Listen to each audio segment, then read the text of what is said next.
First of all, I'd like to thank you all for coming. Tonight is the second session of the new Art of Suburbia. I see some familiar faces from last week, which was a really interesting discussion. And I think those who were here last week would agree it was something that we probably could have talked about for another hour or so. There was a lot of really good questions, a lot of really good discussion. And we're excited to hold the second and final session tonight. I'd also like to thank Centennial College Center for Creative Communications and the School of Hospitality, Tourism and Culture for their support of this event, as well as Spacing Magazine, which was very helpful in supporting and promoting the event. But without further ado, I'd like to introduce our moderator for tonight, Sean McAuliffe from Spacing Magazine. Thank you. My interest, I live downtown, but I grew up in Suburbia, in the suburbs of Windsor, which is kind of like what I like to call the Pickering of Windsor. Same kind of landscape. And I lived there for 25 years. And admittedly, when I finished grad school and all that, I moved to downtown Toronto rather quickly. But I figured I did my time in the suburbs, and I'm kind of fond of the suburbs, and I get defensive of the suburbs when people kind of dismiss them out of hand without any context. Because there's a lot of interesting stuff going on in the suburbs, particularly the suburbs of Toronto. And the more I poke around, I write about the city of Toronto a lot. And I like to write about stuff that isn't on Queen Street or isn't on College Street or Bloor, not because that's boring, but because everybody else does that, and it doesn't need another article by me on that. So I try to, wander outside of downtown core, and the more I do it, the more I find that some of the most interesting stuff in Toronto is happening in these places. 4 years ago, I worked on an oral history project in Scarborough, in Bendale neighborhood, so just to the south and a bit to the west of here. Hung out there for 4 or 5 months, going in people's living rooms, talking to them about their life in Scarborough, their life in Bendale. And I quickly began to appreciate how much artistic kind of energy there is going on in there. There's all these older jazz guys who have been living in Bendale since the 1960s, who would perform downtown Toronto at places like the Senator and the Rex and these other places that disappeared. But they wanted to raise a family in this kind of Canadian dream landscape, with the pool in the backyard and all that stuff. And so there's all this hidden creativity in the suburbs that I've been discovering, and it's impressive. The thing is, in my estimation, it's just kind of hidden because of the way the landform's built, and it's a little more of a private life in the suburbs because everything's spread out. People are indoors more, they're in cars more, it takes longer to get places. So hopefully more panels like this, the more people start talking about suburbs and creativity, the more of this stuff won't remain hidden. So we have 3 panelists, and I'm just going to give a little introduction to each of them, and then I'll get them to you can carry on and tell me a little bit about your take on art in the suburbs, whatever you want to talk about. So first, on the far left, we have Erica DeFreitas. She's a Toronto-based emerging artist whose practice is primarily conceptual. Through performance, public interventions, relational exchanges, and photographic documentation, she explores the influence of language, loss, and culture on the formation of identity. A recent graduate from the Masters of Visual Arts program at the University of Toronto, DeFreitas has exhibited projects in artist-run centers in Canada and the United States. Closest to me is Jeremy Hopkins. He's the acting director of Think Tank Toronto. Think Tank Toronto is a cultural innovation specialist located in Scarborough.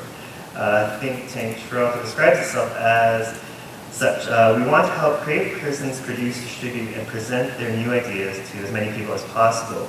We also have ideas of our own, and the Think Tank Toronto trademark will help us launch these new ideas in the marketplace. Think Tank Toronto will not only focus on finding and cultivating new creative talent, but will also endeavor to showcase all this work in a broad-based audience not normally disposed to enter an art gallery or a design studio. And they also make really awesome Scarborough t-shirts too. Asad Raza. He's an organizer with the University of Toronto Arts Collective. University of Toronto Arts Collective is a student-created arts group that designs and runs art exhibits in the University of Toronto at Scarborough campus. Their focus is to create large-scale, open access, and highly visible art exhibitions that involve students and community members from all sorts of disciplines. They also actively advocate on behalf of student artists and are currently involved in creating a way to have permanent exhibits for student work at UTSC and throughout Scarborough. So maybe we'll get Erica to start first. I live in Scarborough, and I mostly have my practice in Scarborough, but I exhibit mostly in Toronto. It's kind of a complicated, it's such a huge topic to try to deconstruct the creativity and the arts community in Scarborough. For me personally, it's hard for me to kind of deconstruct that because, like I said, most of my practice actually exists in the city. And not the city, but downtown. And I think why that happens mostly is because there's this energy, mostly in the core along Queen West especially, where there's a lot of accessibility to programs, granting institutions, art stores, which it's like hard to come across art stores in Scarborough. I think they closed like the only one that I knew of a couple of years ago. But it's something it needs to be discussed, and it's really interesting to figure out how to get people to come to Scarborough or to the suburbs instead of people from the suburbs always going down to the city. Something to discuss, I guess.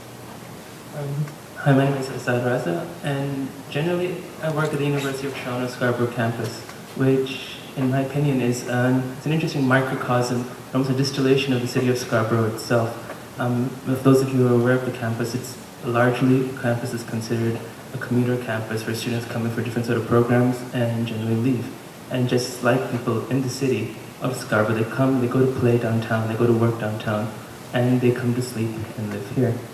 My interest really with the campus was to take the space that previously people considered boring or considered just for classes or just to come and leave from, and turn it into something that would engage students and engage people who are there to become interested in using the space and thinking of it as a space where you can make art and express yourself, where thoughts that you may have a chance to be shown. And some of the challenges and successes that I've been facing, I'm interested in applying that to the city in and of itself. Hi, I'm Jeremy Hopkin, and I've worked with Think Tank Toronto now for about 2 years in their 54 East studio, which is on Lawrence Avenue East, right by Wharton. And one of the things that we have, well actually I got involved with them through the Scarborough Historical Society, which I've been volunteering at for about 11 years now. And that came about through my interest of art and eventually culture and heritage, through that beauty of that bygone era that I used to see and all the beautiful signs and all that sort of thing. So then from that, it developed, and one day Rafael Gomez, who I'm standing in for today, who couldn't make it, he came by and basically asked me if I wanted to do this project, and then I got involved with him. And our studio now is trying to well, we basically do graphic design, but we also try to provide an outlet for our local community, because we found that ever since amalgamation, interest is sort of weighing from anything outside of the city core. And I find that for people who aren't as mobile and can't make it to the downtown core every day, do have a very difficult time getting down there, and I feel that this area suffers. And when we were the city of Scarborough, a lot of things were focused here because there was the city core here.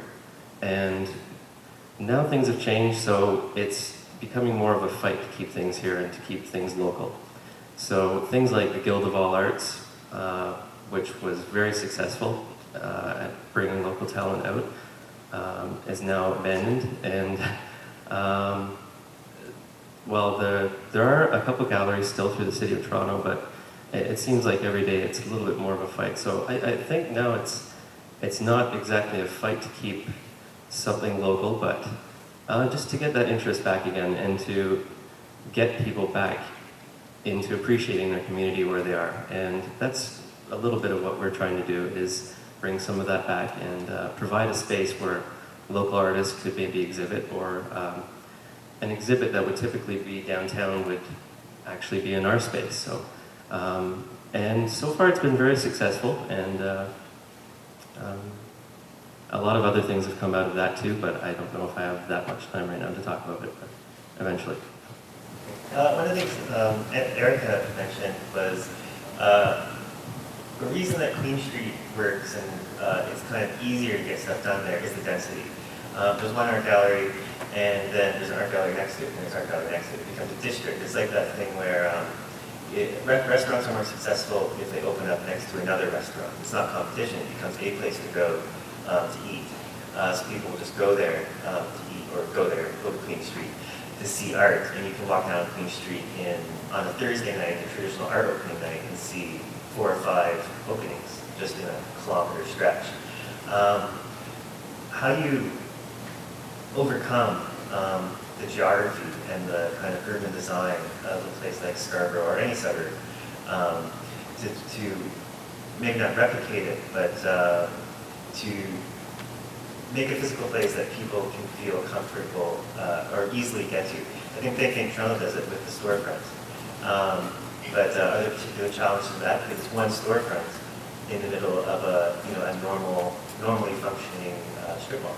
One of our main problems is actually getting people to recognize that there is something like that in that area, and because we have the name studio up, people think that we're a photography studio, so people aren't accustomed to that happening. But now that we've been there a while, we're finding that it's changing, that people actually will come to us just to see what's going on and to look at our community events poster or whatever's going on in the area. So it's drummed up a lot of inadvertent attention, and then also artists that are in the area and even writers are coming to us to seek help with, like right now I'm helping out somebody who doesn't have access to a computer, can't type. He actually, he has a couple conditions that prevent him from actually using a computer. So that's another thing that we do as well, is trying to help out in not a set way. We will adjust and help out where we necessarily haven't done before. So, but as far as providing that space, we're right in the heart of a strip mall, so there's a lot of exposure there to local people, and a lot of things have come through that. And at first we were kind of discouraged, but now it's showing a lot of promise. Do you get a lot of like stumble-ins? People Yeah, some stumble-ins, because a little while ago we just had a show called Art of the Album Cover, and basically it was on local artists and local companies that produce records, because Scarborough and Toronto was the heart of record production in all of Canada for a long time. So that was one of our main focuses, but we went more about the art. So a lot of people just came in thinking that maybe we were selling some records, so which we were a little bit of, and then from that we found out what we were, and they were very proud to see that there was something like that in this area too, that people could actually go to. How about you, Assad? Since you also pull off events in Scarborough and sometimes at UTSC, which probably has its own challenges because it's a campus and it's separated from where non-students live, and how do you overcome that? Well, my approach would be somewhat different in this case. Because we're downtown, it's not just the density, but the nature of the density that you have. I mean, it's the specification of the space is historic. I mean, people go to those spaces to look at artwork, and have been doing so for a long time. Given that the suburbs are somewhat different, my approach would be to try to incorporate artwork into the pre-existing spaces, into the spaces that are there. If it's a mall, it can be turned temporarily into an art gallery. If it's a crosswalk, it can be turned into an installation space. To show people, because people who live in the city and who travel through the city don't do so for cultural reasons, for example. So to bring culture to them, to the space, so that they just may happen to stumble upon it, might be at least an interesting way to start, in my opinion. Do you have an example of one of the things that you... Well, I can use the example of something that I did, which was an event we did on the campus called Art Side Out, and we did this in October, where we basically took spaces all across the school, like, well, right there, That's a general walkway where between several buildings where people just walk past. Normally, it may take a few seconds to walk past, and we built this giant steel and balloon sculpture there. Similarly, we put artwork in different park areas and corners and alleyways of the school, and got people to certainly stop and look at all the work that's happening there. I mean, that's a building of the campus that we put video projections against and do things like that. And well, that's the meeting place, you know, for the campus. Erica, you said you work mostly downtown, but I assume maybe you're inspired by things in the suburbs, in your home, where you come from. I know a lot of, when I'm downtown at art bookings, I'll often see work that is obviously inspired by the suburbs, because there's split level or ranch homes in the back of a painting, and installations that do use filming of people's cul-de-sacs that they came from. Do you think that there's like a particular Scarborough style or a sort of aesthetic or something that could be described as coming from Scarborough? I'd have to say no. I don't think there is a specific Scarborough style, because I personally wouldn't be able to identify that myself. I mean, there may very well be, but I don't find that I would fall into a Scarborough style. It's kind of, I think that with any communities, there might be a specific trend that follows, but I don't think there is a Scarborough style. And for myself, the community that I live in, which is on the border of Scarborough and Pickering, is such it's such that wonderful community where everyone knows everybody and everyone talks, and you kind of feed off of that energy. So I think to me, it's a form of escapism. I can leave the city, come to my house, create artwork without all those influences that, can be had from the city, and just create something fresh and different and new for myself. But just in relation to the question that you asked previously about what needs to be changed, I think that there needs to be a distinction between the stumble upon approach to the actual institution or art gallery institution. I think if we were to create a Scarborough art scene that was a stumble upon approach, it really, I don't know how to articulate this very well, but I think it takes away, in a sense, from what could be wanted to be achieved from, say, having like a huge factory turned into a building that's similar to 401 Richmond, and that can create a condensed space like that alone. I mean, and there's space in Scarborough for that. And then, branch out and do something, because you started Murmur, right? I mean, something like that would be great to then connect the communities of the different art galleries or art spaces that are created in Scarborough to then create that kind of, I don't know, a meshing of all the spaces.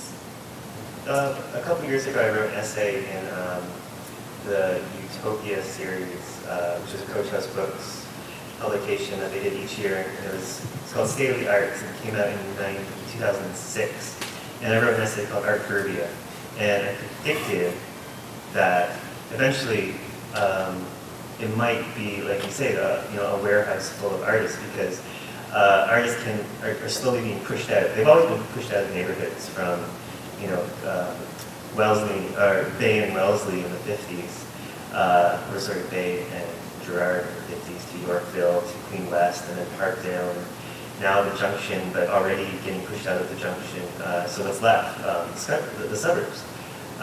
So I had this in my head. I didn't write it, but I was envisioning, one of the 1950s or 60s slab towers full of artists, and it just gets all weird and colorful, because they hang stuff out the windows or something.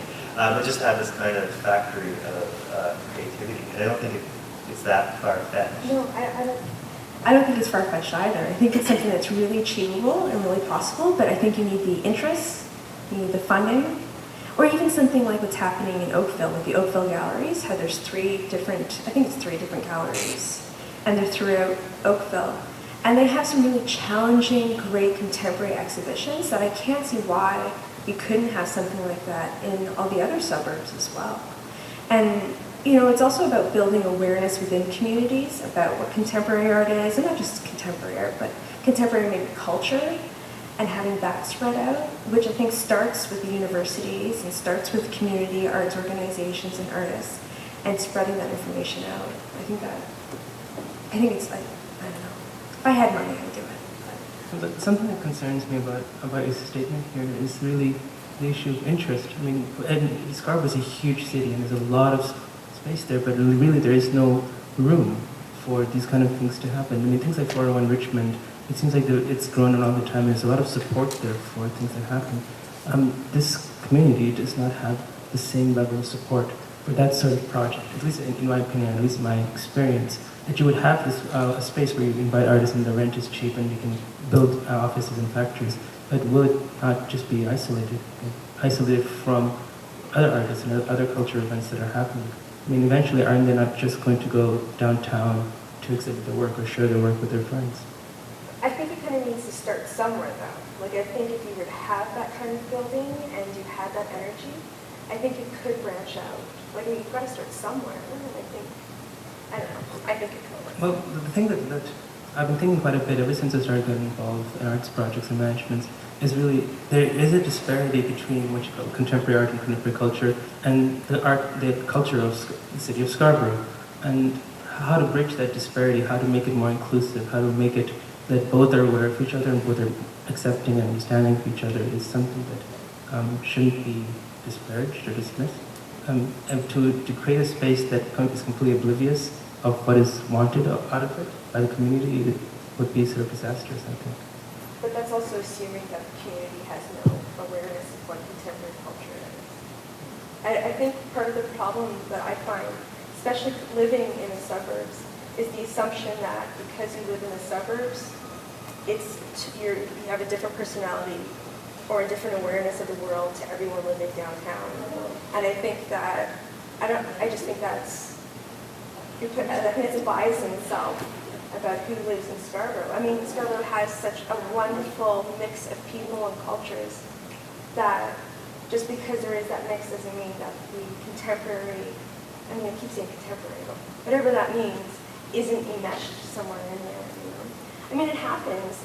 The Scarborough Arts Council has new work being shown and great member work, and I think it can work. One thing we did actually have here from a fairly wealthy person was the Guild Inn and the Guild of All Arts that was established there in the 30s. And somehow we lost it along the way. And but that area, like I'm on the side of both, having stumbled upon street art, but also having some form of established institution. And that's one thing that the city of Scarborough gave us was the Scarborough Arts Council. It's just now that we are part of the amalgamated city, the building's been abandoned and it's in very bad shape. And as far as a drive to actually restore the place back to its grandeur and actually have an established arts community that could use that space and have constant events there without it being a problem is something that I think was a heart of Scarborough and should be a heart of Scarborough again. And right now I think there's been about 4 plans that have been rejected for that area. And it was a haven for so many up-and-coming artists. Members of the Group of 7 had been there quite a bit, as far as I know, through the years. And it's just, I find that we do need both. Something on the street that just somebody can stumble across and discover who it is, but an established place where that they can go to from there and see exhibit works that you can't necessarily have outside, and go from there and reach that community through that organization. And there is a Scarborough Arts Council now, but I'm not exactly familiar with, as far as an extension of that, there needs to be an extension because it is down on Kingston Road, the one area, the gallery, and there's a lot north of that hasn't maybe got the exposure to it that the south part has. And an extension eastward would be great with the Guild Inn if something like that were to arise again. It seems like, as far as historic and culture, you have to find some way that it generates some revenue before you get that institution again or have that drive, and it's tough to get that drive sometimes. And as far as establishing something like that, it may be a little tricky, but if there's enough people behind it, it can happen again. So, but sorry. One thing we have tried to do, as far as public art goes, one of the projects that we established was at Think Tank Toronto was Art of the Album, not Art of the Album, the neighborhood photo album. And this isn't necessarily an art piece, but it sort of harkens back to the way that photo pages looked in the Victorian era. So you'd see a lot of photos of that. One thing we want to do is actually get these established on the street corners. So when you're walking by, this is a stumble upon type of project, you walk by and you actually see a sign where it has all of the businesses that used to be right at the location that you're standing on. And it puts you in contact right away with the Scarborough Historical Society, our group, and we eventually want to get that worked into some sort of not a murmur type program, but that type of a program where you can go and not necessarily do a walking tour, that'd be a long walk, but maybe a driving tour to all these locations and learn about the history and about the culture in the area. And other than that, we've done a few murals in the area, so that that was called Points of Origin, where it doesn't give history or ancient history, it gives recent histories about some of the business owners that are there and touches on where they actually get their products from and the journey that it made to get to that location. So there's a few murals, if you're ever up around the Wexford area, if you look around you can find out some of the older history and some more of the recent local histories. But I think projects like that are necessary outside and in an institution to actually get that sort of support and acknowledgement that you need. I know when the AGO was being renovated, there were some people who were calling for why renovate the one downtown, why not build a new one or like an annex to the AGO out in the Portlands or out in Scarborough. So we're just recreating like a almost Bilbao sort of instant center. Are there any, and this could be open to the audience as well, naturally occurring hotspots of creative activity or creative work centered in any like specific geographic areas? In Scarborough, like I know there's the storefront, there's the university campus, kind of natural places. There used to be the Guild of Arts before the city bought it, let it kind of deteriorate. I know when people who don't know what Scarborough is, but they've ridden on the RT to get to the Scarborough Town Center, they say, oh wow, look, there's all that graffiti on the back of those factories. So that gives the impression of a creative community at work doing stuff. Places like 401 Richmond downtown, those are kind of naturally occurring things, but there was a developer that bought it, and she steered it into becoming an arts place. So it wasn't completely natural, but there are places in the city where, like Parkdale, that's where a bunch of artists live. Are there any places you could point to in Scarborough, because it's so big, that are just naturally occurring? Like, are there other strip malls where there's interesting stuff going on? As far as naturally occurring, you mean? Well, I know the graffiti along the RT line was created originally by students from Wexford Collegiate.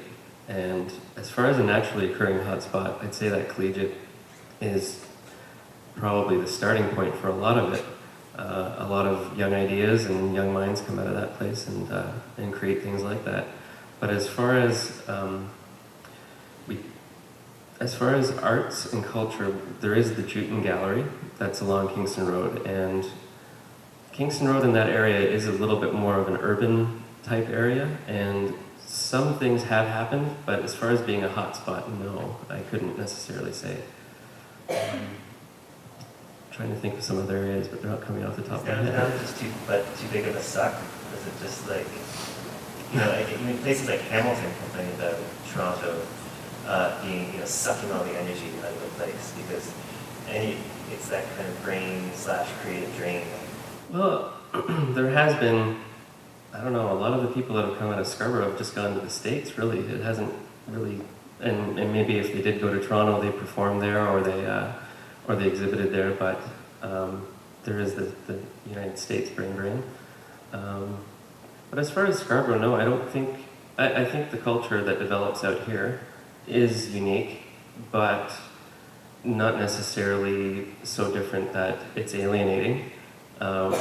People have constant exposure to downtown, so you're exposed to that, but you're also exposed to new ideas of being in this type of an environment, which is 1950s suburbia, but developed past that. We now have trees and a lot more livable spaces than back then, and it's been refined over the years, so it's a whole different type of feeling to it than it was originally intended. I don't know if I answered your question, I'm sorry. Yeah, I'd like to add that in addition to a vibrant student life and creative at the university, we have the Doris McCarthy Gallery, which is an institution offering 4 contemporary exhibitions a year. I'm the director-curator, so I'm going to say it's a hot spot. Sorry, I forgot about that. No, I'm pleased to have the opportunity to speak about it. And in terms of being in the suburbs, it's been a challenge for me to know how to invite people who live in Scarborough out to the gallery and be aware of our programming. Whereas for each exhibition, we have a bus that leaves downtown Toronto, and it's filled to capacity and beyond, where people from downtown are eager to travel the periphery of the city and come out to the DMG, and on the same day go to York University and the Koffler Gallery, the Blackwood Gallery in Mississauga. It's quite amazing, and they energize people from every, covering the range of students to seniors who bounce around on a school bus all day, because these galleries on the periphery have such good reputations. So I don't see familiar faces, so I'd like to invite all of you out to the gallery. I think we have a great program. So. Do you guys survey the percentage of people, visitors that come on the bus or come from downtown, or as opposed to local or Scarbourians? We did one, right? But I think for the most part, knowing that the art community is fairly small, you kind of know who's coming into your space. One really hopeful event that took place last week was we did an event with the Scarborough Arts Council, and we had about 70 people, thanks to Tim and his team. And for us, it was exciting to see so many local people out in the gallery because they haven't been in before. I just have to say, sort of outside of the world of visual art, Scarborough is world renowned for its hip-hop scene, and continues to be so. And this summer there was a whole series of outdoor events by this organization called United, and they took place in the Kennedy-Eglinton neighborhood, Kingston, Galloway, Malvern, I believe. And these were hugely attended events. Thousands of people came out to them.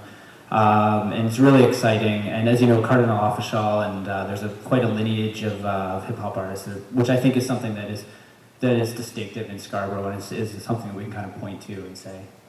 So that's just what I wanted to add. But Yeah, for sure. On all the blogs in the last couple of days, there's been this TTC hip-hop song playing where these guys talked about the Lawrence bus or something like that. Anyway, they sang a whole long 5 or 6 minute song about the TTC. It's on Blog.to in Toronto. They posted it, and they threw it up on YouTube. And now, a few tens of thousands of people have seen it. And it seems like, and I don't mean to undermine the challenge that musicians and whatever have, but it's a little bit easier, I think, and somebody totally disagreeing with me, if you want, for that sort of thing to distribute, because the venues, there's more venues in Scarborough for a hip hop performance. Like there's bars and there's community centers and that kind of performance venue. And then there's now the easier ways to distribute it through YouTube and whatnot. Whereas visual arts and installation art seems like it can't access those kind of places. You can't go into like a cheap bar in a strip mall and not have to do your performance, and the bar makes money off of selling beer and that's how the revenue model works. And maybe you get paid for doing the performance because the people come in. It doesn't really work like that for contemporary arts. The question is, why can't you bring the hip-hop artists and bring art and culture that's coming out of this community and is really well attended to events like installations or spaces that we create for contemporary art?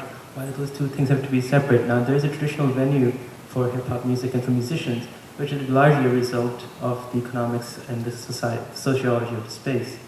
But they can be melded. I mean, some of the work that we do at UTSC is really taking people who are in the Fine Arts program, the VPA program, and putting them in events and shows that involve people who are hip-hop artists who do salsa music, or you'll see some pictures, people who do capoeira and things like that. I mean, it's really, again, this goes back to something I was saying earlier, this disparity does not need to exist between what we call contemporary culture and the culture that's emerging out of the city itself. Bringing these two things together might be a really interesting way of getting people interested in what we can call the other side. Yeah, and it's replicated downtown too.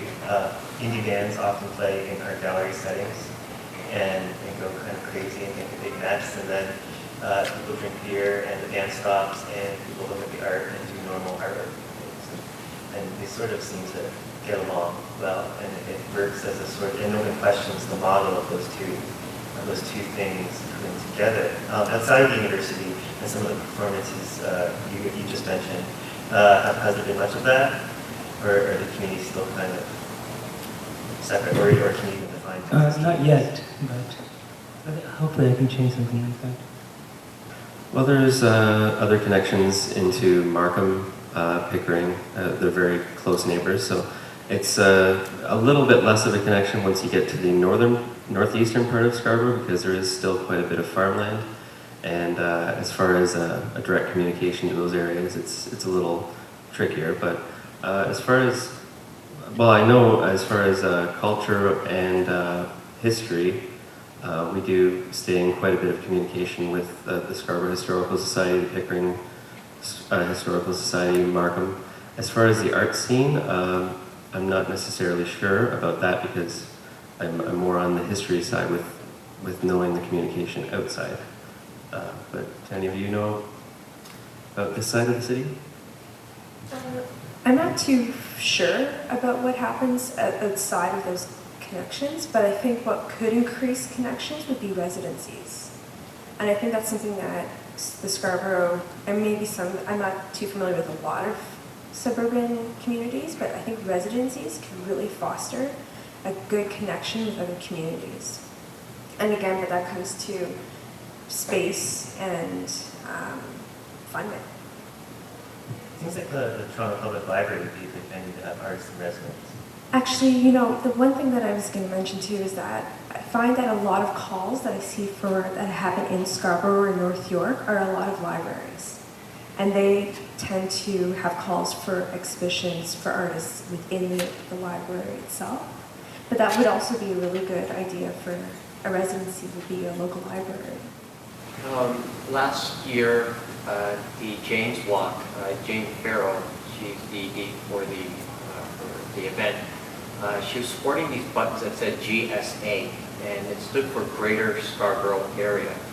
So I live downtown, but I literally work down the street on Progress, and I get that sense that Scarborough is a center, with Pickering and Markham and North York as spoken out from that.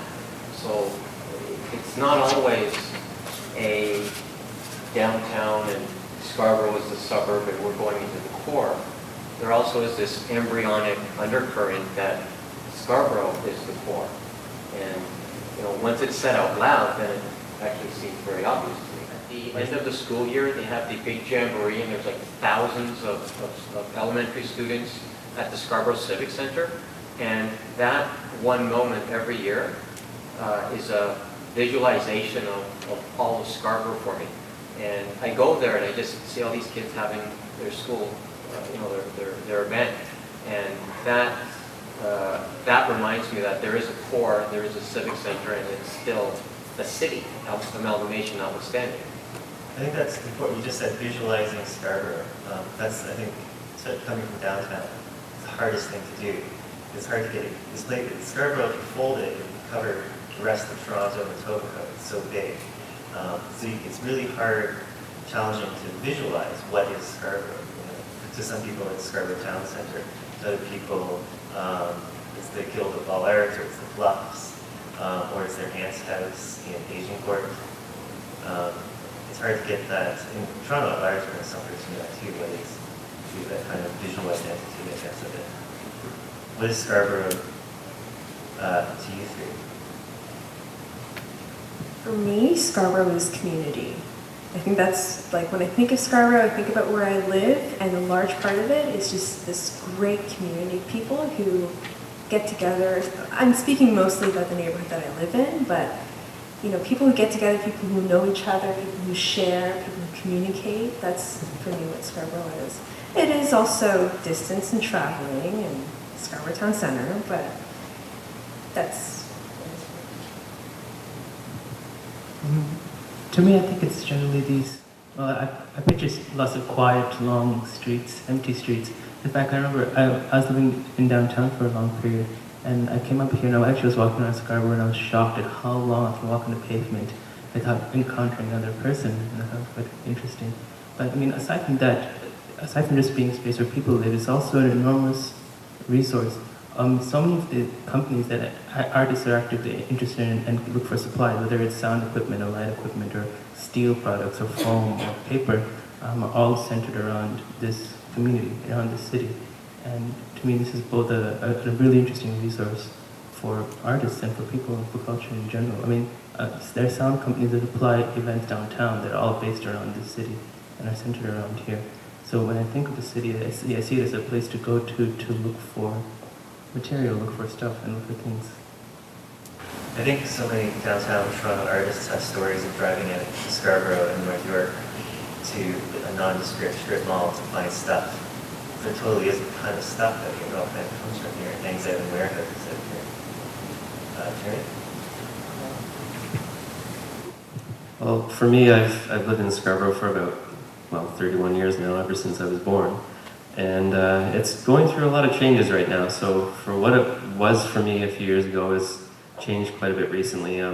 What you were mentioning before about the long streets with nobody on it, I remember growing up with everybody on their front porch talking to each other, and it was such a different place. And now it's the advent of a few things like the internet and cable TV and a lot of things like that. It's certainly changed. You can walk down a street with it being very bleak, and if you took a picture of it and it looks, at certain times of the day, it would look like almost like everybody's abandoned it, but no, it's not that way. There's certainly vibrancy and a lot of things happening that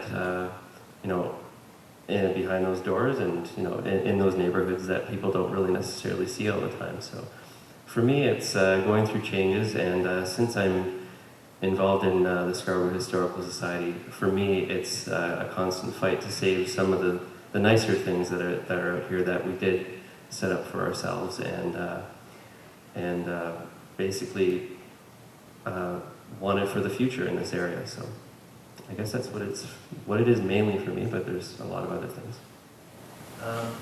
Why, and this gets my own guilt about leaving my suburb behind. And as much as I say I'm interested in the suburbs, whatever, I left. I abandoned it. My mom still lives there, so I visit. But why stay? Why do people stay? Are you guys all planning on staying? Why?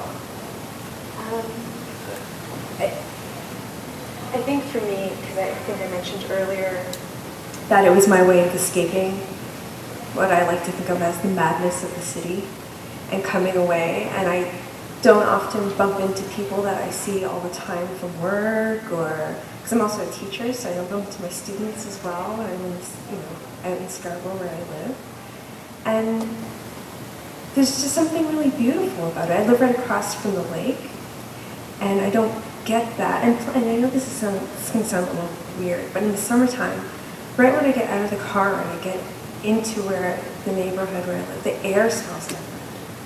It's just like small things like that I appreciate about living in Scarborough. Well, to me, Scarborough is essentially, and I like working here, I like staying here because it's a blank canvas. This large space with, in my opinion, an endless potential. There's a huge potential for art and culture to come alive here. And I find it a lot more interesting to try to make something happen here, really, as opposed to incorporate myself into another gallery downtown. I mean, there are hundreds. I know my friends all exhibit in galleries downtown, and I'll go down there.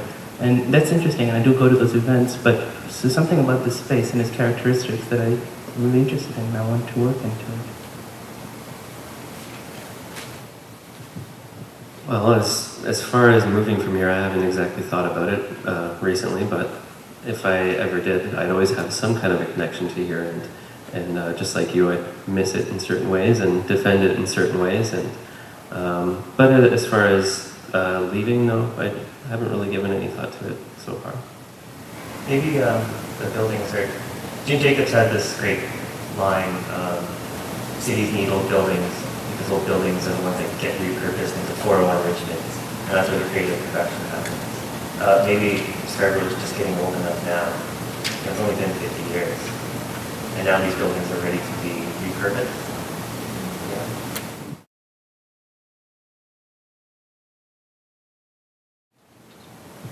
They really should have put that in Albert Campbell Square, right by the Civic Center, which would be completely public, but they didn't do that, so I don't really quite understand. Maybe they wanted just more exposure, but yeah, it does put it in private domain, which is a problem. The mall probably funded it. Yeah, they probably funded partially, yeah. I don't think they've done it completely because there's grants there through the government also done, so. I mean, it is where the people are, on one hand, but then, the same rules don't apply. You can't walk of fame in front of Roy Thompson Hall, you can take all the pictures you want down on King Street.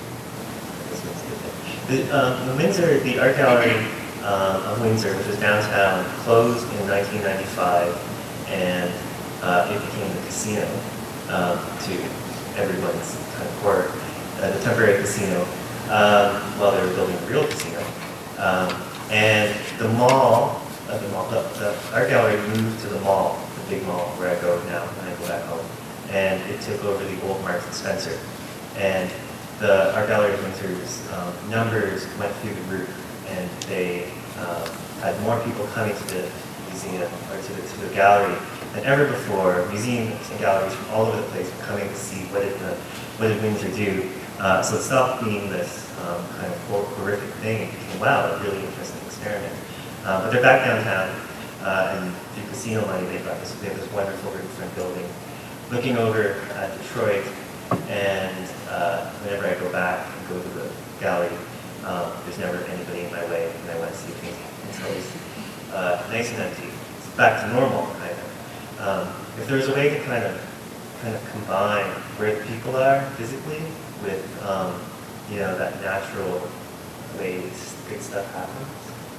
I know it seems like an almost impossible challenge. I'm working on a project right now whereby I'm working with them all, and it's a Fairview Shopping Center actually. And what we've done is I've actually reached out to the Toronto arts community and had discussions in terms of where arts and culture can be in a shopping center at Fairview. And there's been curiosity, and there's also been interest in terms of collaborations and co-presentations. Because some of the interesting things about a shopping center is this, and in particular Fairview Shopping Center, is that it generates 1 million, this particular shopping center generates 1 million visitors a month. And we also know that, based on research, that a portion of these million visitors are art enthusiasts.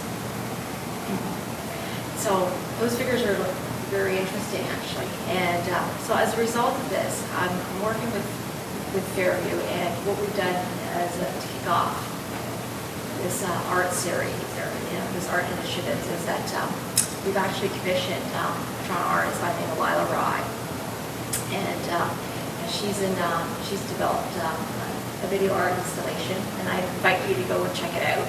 We've unveiled it November the 12th, but there's going to be an art opening party also for it in January 15th, and So this is the first part of the series, and it's interesting what you said about the private-public space and that. That is kind of interesting in terms of that juxtaposition. And it also interestingly about Windsor Gallery, Natalie Nagy was the curator at the time, and she's the curator of the Textile Museum. And you're right, the numbers went through the roof in terms of the attendance. And there's also been interest in larger institutions in terms of doing outreach at the shopping centers, because with their, grandiose architecture and that, they're trying to also keep their attendance numbers, increase them. They're reaching out. So the AGO, for example, has done outreach at Fairview Shopping Center in terms of reaching out beyond Toronto. Was there a challenge, or maybe it's too soon to say, with Cadillac Fairview and the content of the art? Pardon me? Was there a challenge? Did Cadillac Fairview care about what the content of the art would be? Again, getting back to the public-private thing. Well, this particular, the people that I'm working with are very supportive of the arts, and they think a little bit outside the box. Yes, there was some concern about content in terms of, and like with any, there is some concern about that, but no, they had open a mind about that. What you think the future of the arts is in Scarborough, and maybe what you think it is and what you hope it can be.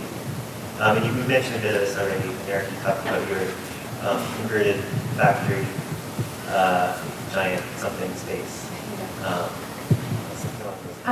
Maybe a smaller step might be how, because I actually don't drive, and so how I see Scarborough is through TTC, so through the long bus rides and the GO train, and something that is I think it's the streetcar poetry or something it's called, where they incorporate poetry on the go, and it would be kind of neat if maybe they had art on the go, where they had artworks displayed, or using the digital screens that are in the GO train to display artwork, maybe distributing it that way. That might be a small step. I think I've heard recently, like last week, and I can't remember who, but the TTC is looking into that based on the poetry on the way model. Art on the way. I just heard it in passing, and it's something that Adam Giambroni is pushing for. But I don't know anymore. So maybe that is actually going to happen. But the TTC in Scarborough is the civic living room. One of the civic living rooms of Scarborough, it's where you get to bump into people like it's long. Well, that's the other thing, because we were talking about where do you find communities, and I think for me, it's also waiting at the bus stop, it's waiting at the GO station, and it's on the subways or the not streetcars, but buses. When I worked in, I don't mean to hijack, when I worked in Bendale, I noticed that the bus shelters were postered and stickered with all kinds of posters and signs, the way regular posts are downtown. But that doesn't happen as much. It's too spread out. Everything is kind of concentrated at unfortunately, the TTC probably comes along, or Astro, or whoever owns the stuff. But yeah, they were like little hubs. Well, I think in the immediate future, I'm really interested in turning the University of Toronto Scarborough campus into some sort of hub where there's a lot of vibrant student activity happening continuously, and people of the community and nearby areas are aware of what's happening on the campus. Because really, I'm going to hear about the problems and issues that happen in the city of Scarborough. And when I go in and look at the artwork that students are doing on the university campus, it really strikes me as that where's the problem? These people, there's already an amazing, vibrant life happening there, and really to not share that with the rest of the school, and then by extension the rest of the community, is something that I'd like to see happen.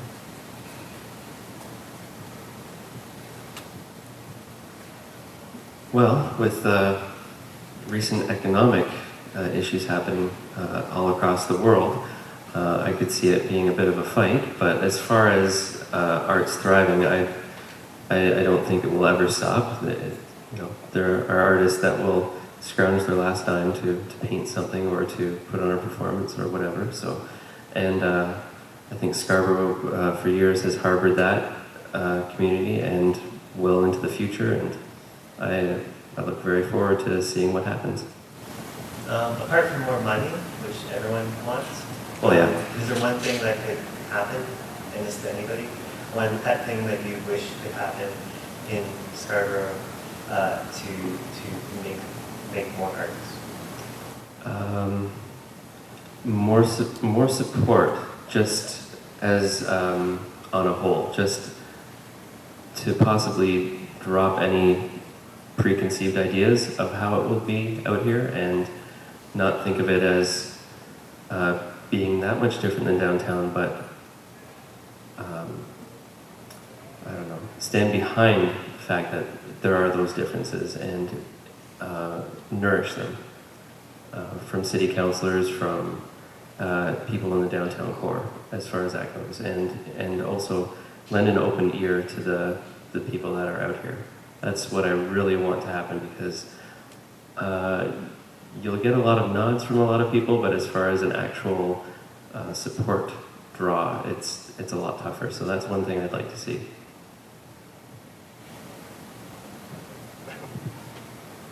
I think you hit the nail on the head there, really. I mean, it's really an issue of respect of the work that artists and students who want to create on the campus, or, well, I'm thinking within my zone, but within the city itself.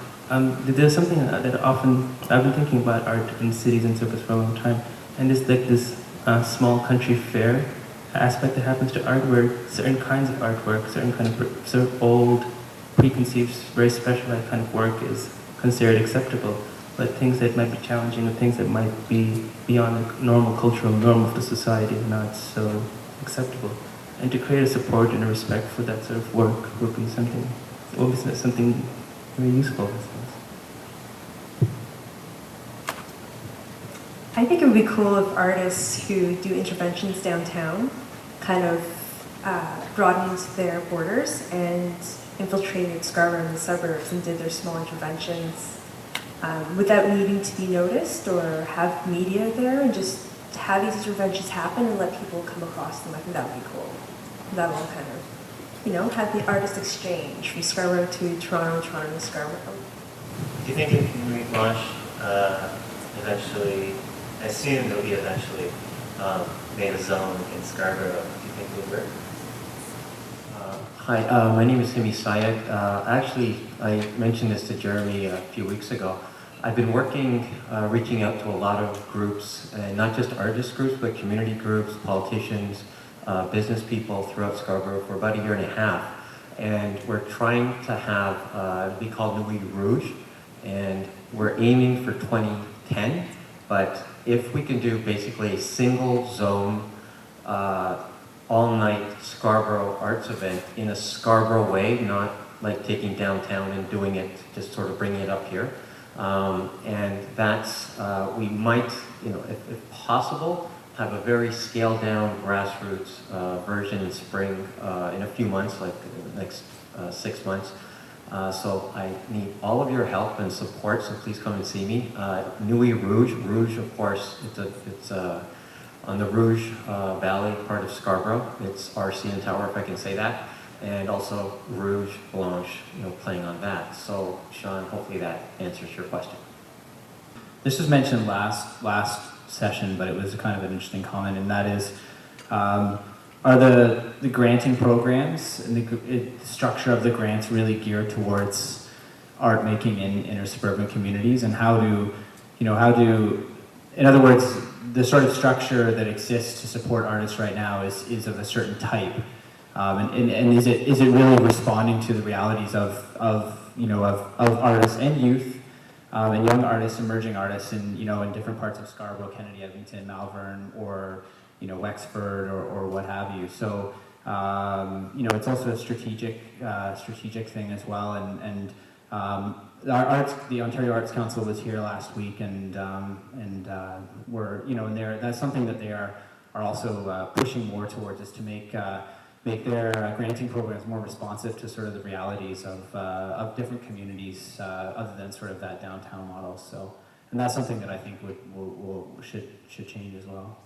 Well, you can hear that about people, in the downtown who aren't necessarily in the art scene, because applying for grants and getting into that kind of language, that's its own little thing. And if you're on the outside of that, no matter where you live, you feel a little bit disconnected.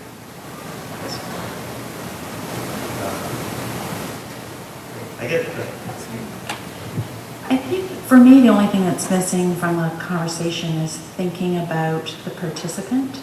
That we've been talking about what there is, what we do, the choices the participant has, but I think there's been a significant cultural shift in how people want to spend their leisure time and how people consume, and I don't mean Walmart, but how they consume visual arts and the whole experience economy, Pine Gilmore, the whole way people are buying a pizza has to be an experience, going for an Italian fast food meal with your family has to become an experience. I think as a culture, our audiences have a different set of expectations that maybe we as cultural institutions could become somewhat more in touch with. Yeah, the challenge. When you go home to your computer tonight, go on YouTube and just search Scarborough. And you'll find a lot of people who put their camera on the dashboard and drove around, and kind of pedantic stuff. There's a lot of interesting stuff kids have done with their cheap video cameras and made little films that take place in Scarborough. So you can find this stuff on the web if you search Scarborough and just throw in a couple keywords. A lot of it is hip hop videos, but there's one I found that some kids recreated Grand Theft Auto, and they just walked around as humans and acted out Grand Theft Auto on each other in a kind of apartment building setting. And it looked like I don't know if they must have done it digitally, but it had kind of red marks going just the way that happens in Grand Theft Auto. So they acted like they were Sims. And there is that sort of thing, and it's there. It's harder to get to, and it doesn't follow the same models. But maybe that's where the Nuit Rouge comes into play, right? That because with Nuit Blanche, it's getting people who aren't necessarily the everyday art goers to go and see art. So maybe Nuit Rouge would be the answer. You've got a big plate there on your hands now. But even the AGO has a challenge of getting people who aren't the traditional art consumers to go get into that museum. Absolutely. Okay, well, thank our panel and thank you for coming out on this winter night and Scarborough.